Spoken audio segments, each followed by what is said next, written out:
ഇന്നത്തെ അറിയിപ്പുകൾ. റെയിൽവേയുടെ മാതൃകയിൽ KSRTCയും ചുരുങ്ങിയ ചെലവിൽ തീർത്ഥാടനം നടത്താനായി സുവർണാവസരമൊരുക്കുകയാണ് ആദ്യഘട്ടത്തിൽ KSRTCയുടെ ലക്ഷ്യം. നിരവധി വികസന പരിപാടികളാണ് KSRTCയെ മെച്ചപ്പെടുത്താൻ നടപ്പിലാക്കിക്കൊണ്ടിരിക്കുന്നത്. അവയിലൊന്നാണ് ബഡ്ജറ്റ് ടൂറിസം സെല്ലിന്റെ തീർത്ഥാടന ടൂറിസം പദ്ധതി. ഈ പദ്ധതിയിലൂടെ ആദ്യഘട്ടത്തിൽ കേരളം, തമിഴ്നാട് സംസ്ഥാനങ്ങളിലെ പ്രസിദ്ധമായ തീർത്ഥാടന കേന്ദ്രങ്ങൾ കണക്ട് ചെയ്താണ് സേവനം തുടങ്ങുന്നത്. ഇന്ത്യൻ റെയിൽവേയിൽ IRCTC ഇത്തരമൊരു പദ്ധതി നടപ്പിലാക്കി വരുന്നുണ്ട്. തീർത്ഥാടന കേന്ദ്രങ്ങൾ കേന്ദ്രീകരിച്ച് ട്രെയിനുകൾ ഓടിക്കുന്ന പദ്ധതിയാണിത്. സമാനമായ പദ്ധതിയാണ് ബസ്സുകളെ രംഗത്തിറക്കി KSRTC നടപ്പിലാക്കുന്നത്. ജനങ്ങളിൽ നിന്ന് നല്ല പ്രതികരണമുണ്ടാകുമെന്നാണ് പ്രതീക്ഷ. നേരത്തെ KSRTCയുടെ ബജറ്റ് ടൂറിസം സെൽ സംസ്ഥാനത്ത് പ്രാദേശിക തലത്തിൽ ഈ പദ്ധതി നടത്തി വിജയിപ്പിച്ചിരുന്നു. ഇതിന്റെ ഭാഗമായി തിരുവൈരാണിക്കുളം തീർത്ഥാടന സർവീസുകൾ നടത്തി റെക്കോർഡ് വരുമാനവും നേടി. ഈ പശ്ചാത്തലത്തിലാണ് കൂടുതൽ ടൂറിസം ബസ്സുകൾ ഓടിക്കാൻ പദ്ധതിയിടുന്നത്. ബജറ്റ് ടൂറിസത്തിന്റെ 3 വർഷത്തെ പ്രവർത്തനത്തിൽ തീർത്ഥാടകരുടെ എണ്ണത്തിലും വരുമാനത്തിലും സർവ്വകാല നേട്ടം കൊയ്യാൻ KSRTCക്ക് സാധിച്ചിട്ടുണ്ട്.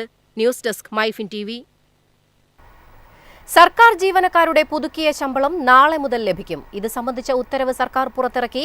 അതേസമയം ക്ഷേമ പെൻഷനും നവംബറിൽ വിതരണം ചെയ്യുമെന്ന് ധനമന്ത്രി KN ബാലഗോപാൽ അറിയിച്ചു. സർക്കാർ ജീവനക്കാർക്കുള്ള പുതുക്കിയ ശമ്പളം ശനിയാഴ്ച മുതൽ ലഭിക്കും. DA, DR എന്നിവ 4% കൂട്ടിക്കൊണ്ടുള്ള ഉത്തരവ് സംസ്ഥാന സർക്കാർ പുറത്തിറക്കി. ഒക്ടോബർ മാസത്തെ ശമ്പളത്തിനൊപ്പം കൂട്ടിയ തുക നൽകുമെന്നും ധനവകുപ്പ് അറിയിച്ചു.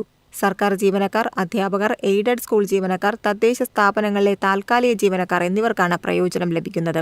കഴിഞ്ഞ ദിവസം മുഖ്യമന്ത്രി പിണറായി വിജയൻ വാർത്താസമ്മേളനത്തിൽ നടത്തിയ പ്രഖ്യാപനങ്ങളാണ് ഉത്തരവായി പുറത്തിറക്കിയത്. ജീവനക്കാരുടെ 18% ക്ഷാമബത്ത ഇതോടെ 22% ഉയർത്തുന്നു.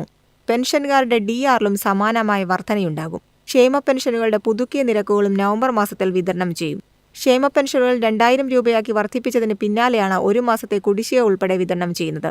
ഇതോടെ ഈ മാസം ക്ഷേമ പെൻഷൻ ഗുണഭോക്താക്കൾക്ക് ഓരോരുത്തർക്കും 3600 രൂപ വീതം ലഭിക്കും.